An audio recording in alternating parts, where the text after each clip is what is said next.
Hi, it's Mary Beth Shaw from StencilGirl Products. I'm back with another Almost Live. I have an idea today that I'm just going to run through here with you. And it is going to be almost live because I haven't tried this before. It's something I saw on Instagram and I wanted to try. So I'll let you walk through it with me and hopefully it'll be something kind of cool. You know, I have for many years viewed my mission in life as to educate anyone in the arts and crafts world about how to use stencils. And so when I see projects on Instagram, Facebook, out in the live world or anywhere, I am always just thinking, how could you adapt that to a stencil? And I can't help myself because I own a stencil company and that's just kind of what I do. So anyway, this was a kid's project and I thought, oh, that is so fun. And then a little bit later, I thought, oh, I know what I could do with that. So let's take the camera and see if it works. All right, I have some things laid out here on my desk to get started with. And this is going to be more parts, right? Parts is parts, as I do. And I have two bins of kind of random parts here. I have some kind of sheer tissue parts that I've painted. There was a video showing this one, the wet tissue, and this is that that medical tissue that's in my Amazon shop. And I thought that these might be advantageous during this project to fill in here and there. Maybe, maybe not. We'll just see. And then I have my little cigar box where I throw parts as I'm working, and you know, or like when I clean up, I just kind of throw them in here and then I decide to use them here and there. So I've got that. Then I've got two stencils in front of me. This one is all circles. This was designed a long time ago. It's L211 by KP, and I wanted this stencil in the worst way because look at the different sizes and circles from the teeny weeny up to the big, and you can create any circle with it. There's also a square one too. And you know how you forget about things? Well, I had forgotten about this and it just came up, moved up into the pile, and I was excited. And then this is a new stencil by Sarah Short, and this is L999. And I already cut out the little component pieces. Sarah is an amazing printmaker. She's a letterpress printmaker, and I adore her collage work, and I think her stencils have that kind of printmaking sensibility that I gravitate towards so much, where they look kind of like letters, and I just love how they look. I also have a roll of tape here, and this is a tape that somebody on Instagram, her name is, I think, glue paper scissors or something like that. I don't even know what her real name is. But anyway, she was using this to sub in for some of the instances where I was using a clear tape. So I thought I kind of wanted to give it a try. So I'm going to try this tape, and then I'm also going to use my same clear packing tape, and we can see which one we like better. I'm imagining, knowing me, I'm going to like both of them and find reasons to want both of them. So anyway, we will get started in just a flash. All right, I've got my clear tape out now, and the only other thing you might need is some scissors, and probably towards the end we'll need a craft knife. The project I saw online was a piece of like a lightweight cardstock, where, as I said, it was a mother had made this project for her kids. It was a piece of lightweight cardstock, like a 8x10 or something, and then she drew a pumpkin on it, cut out the pumpkin shape. So it was a piece of cardstock with an empty pumpkin shape. And then she did what I'm going to do now, which is she taped to the back of the cardstock. She was using a clear tape, and I'm going to be using this tape for one, and then I'll use a clear tape for one too. I don't know how, I guess you don't have to be super exact because we're going to need to trim this down later. So right now, I'm going to be working at it from this side. So this is the sticky side up right now. That I'm looking at the sticky side, which will give me, I can kind of guesstimate what size to cut the tape bits. And then I'll put them underneath. You know, this is all about my shape obsession, right? How I cannot get enough of shape right now. It just is infiltrating everything. Uh-oh, I really want that one over a little bit more. I'd like it to cover this whole place, that whole section there if I could. It's infiltrating everything I do and think about, and it's quite interesting when you get stuck on something like that. Now I see other people talking about shape, and I was listening to or reading something the other day. Gosh, I sure would like to give credit to who said this, and I'm not going to remember now. But somebody said, lines, edges, and shapes, make the, the piece, basically. And I was like, oh yeah, so true, because it is. It's so true. All right, so now I'm going to do a circle one too. Let's do the biggest circle because, oh well, why not? Oh, and let's not tape it to the underneath stencil for you at home who are working along with me. Yeah.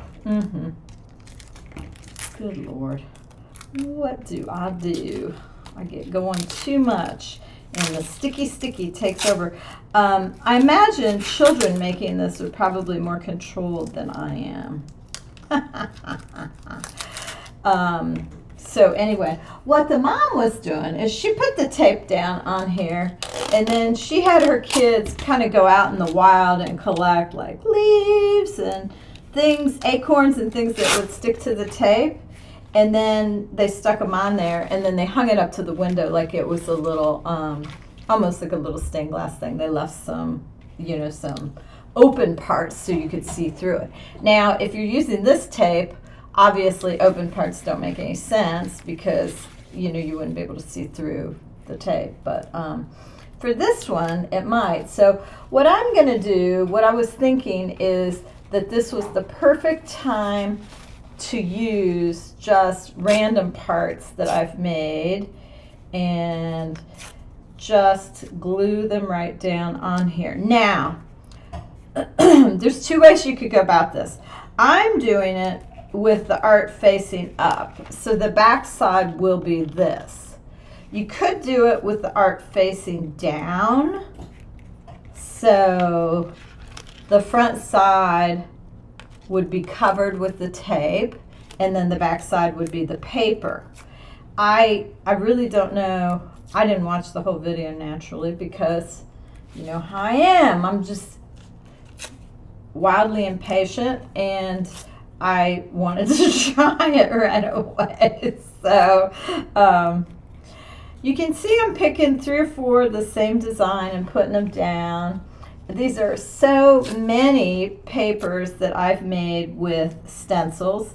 It's, it's kind of what I do, and it's how I like to use collage in my work. Is I really like to use parts that I've made, and it adds a real authenticity, I believe, to my work because I've made the vast majority of things that are going into the work. It's not like it's store-bought paper or something like that. Remember back in the day when we were, here's a piece of store-bought paper, when we were just using all store-bought things, and now, I'm talking long time ago, but now so many people have just started to make their own materials for their art, and I completely applaud it because, for one, it's just fun to make.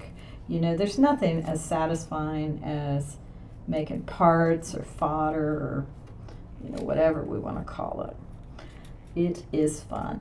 Now this, when you put it down, some areas stick up, which I love, love, love.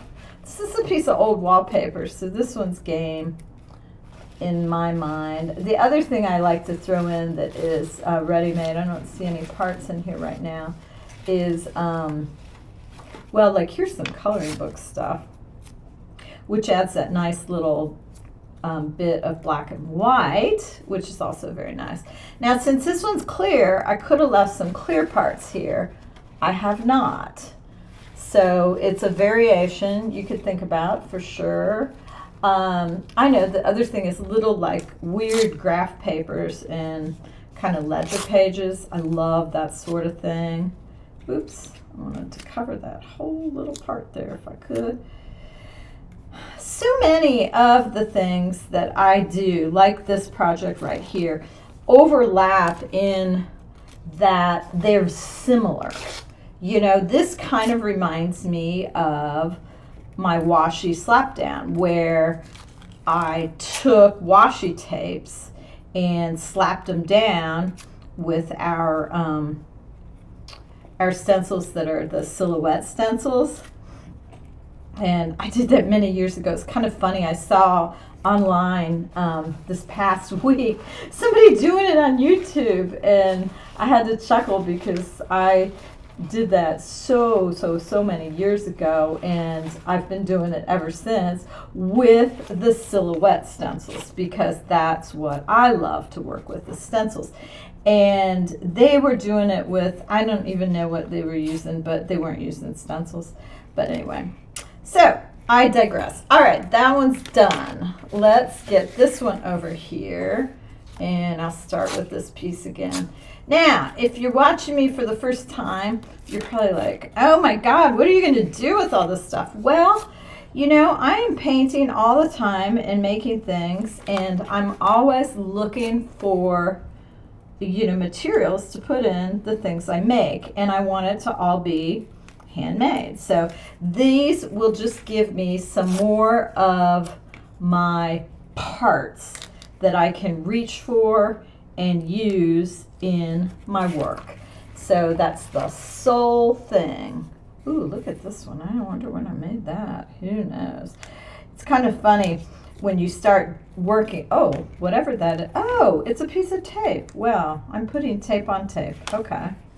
Maybe not such a great idea, but some came off. So, wow, that's cool. Yeah. Alrighty then. You never know, right? You just never know what you'll find. Text is great. Oh, it says torpedo. Tornado, torpedo, torque. That's fun. Boat.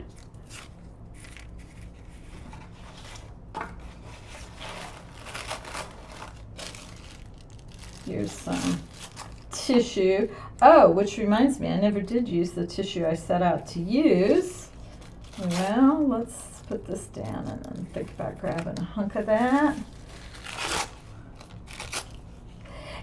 What I was starting to say is that when you make this making of things part of your process and part of who you are as an artist, you will notice that you visit the same color schemes and the same things. You like the same things in your art, and it's just, it'll be eye-opening. You will see similarities for sure, and just doing the work is, oops, okay.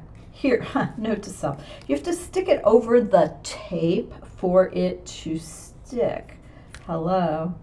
Good grief, Mary Beth. Good grief, good grief, good grief. Yes, I did it again. I tried that brown spot there, which is not a taped part. Okay. You might notice, like when I do the washi slapdown and the other things, I'm adding some black and white bits in here because to me, they always add visual interest.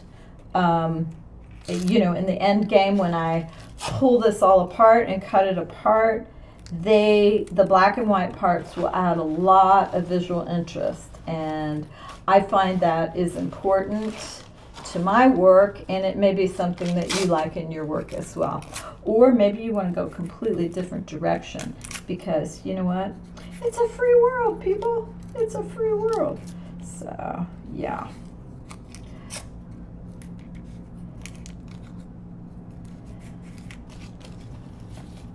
You know, I like this manufactured paper. I'm going to put a hunk in here. After I've been sitting here waxing poetic about the idea of making all your own papers. Let's use some manufactured paper. Yes, right? Yep. Now, interestingly, if you leave a blank piece of tape on this one, it's going to come up and read as just brown. And if it's a small piece of tape, I think you'll find that you possibly don't even notice it that much in the overall scheme, because it is brown, and it'll just brown's a neutral in my book, and it blends in with everything just quite beautifully. Let's see here, I've got a few more spots to stick on, and then I'm gonna cut these up. Oops, I've got some over here too I missed. I think we're good here. All right, so there's not enough there to grab it. All right, I am going to flip these over, or no, maybe, I don't know which way I'm going to cut these out. We'll have to see how this works, because I can't tell where I'm working on this one. Now on this one, I have a definite back here that I can see to cut out. So let me go get my knife and my cutting board, and we'll give this one a whirl. Okay, I'm back, and I thought we were recording, and I already cut this thing out. So I cut it out, and then I pulled this tape off the front. This was going around the edge here, and I started adding some collage bits in the back of that, which I think I might like, so I'm going to keep going with that once we're finished here. All right, I would deem this a success. Now, to glue this down, because the back of it is a glossy tape surface, I would use a heavier gel medium, or I would sew it, poke some holes through it, sew it, or staple it, or something like that. A glue stick's not going to hold this glossy bit down, so that might be problematic. All right, the other piece, talk about problematic. Yeah, I should have thought this through. I just run off and do it, and sometimes I don't think about the fact that I cannot see where the edge is on this. So I think what I'm going to try to do is this part, I missed the edge a bit. So this is a great area to start, and I'm going to see if I can fold this a little bit to get the edge to pop out here. Yep. All right, and I will start. I'm thinking, particularly for those of you who don't own a stencil company and don't want to ruin your stencils like I'm about to ruin this, you may want to do this more like a washi slapdown. And by that, I mean you trace the shape onto something first, and then you fill it in with your collage bits, because I would think that this would be pretty nerve-wracking for many people to cut this out without seeing it. And okay, here's it. I think I'm an idiot. I didn't think this through, and I am showing you as it rolls, people, so you get to see my thought process at work. And you know, it's not always pretty, right? All right, so there's a very, very little delicate part in here, right in here. That's the one side, and here's the other side. I do not want to cut those mylar bits, because then my stencil would be ruined. and I don't want that. So I am going to pause this video for a moment and finish cutting this out. You don't have to watch me agonizing over it. And I don't want to hear you, I don't want you to hear me say bad words if I can't get it cut out.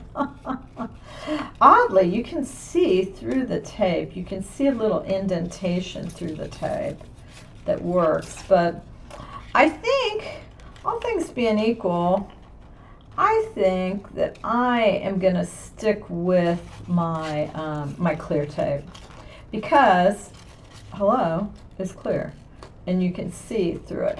I think this tape I'm using probably has a lot of other fantastic uses, and I will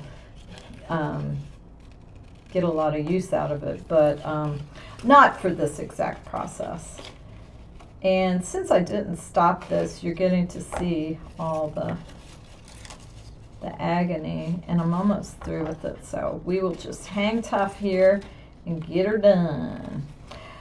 So my thought with these is to use them in larger paintings. I thought it would be, you know, I do this for journals all the time, like these smaller collage parts and so forth.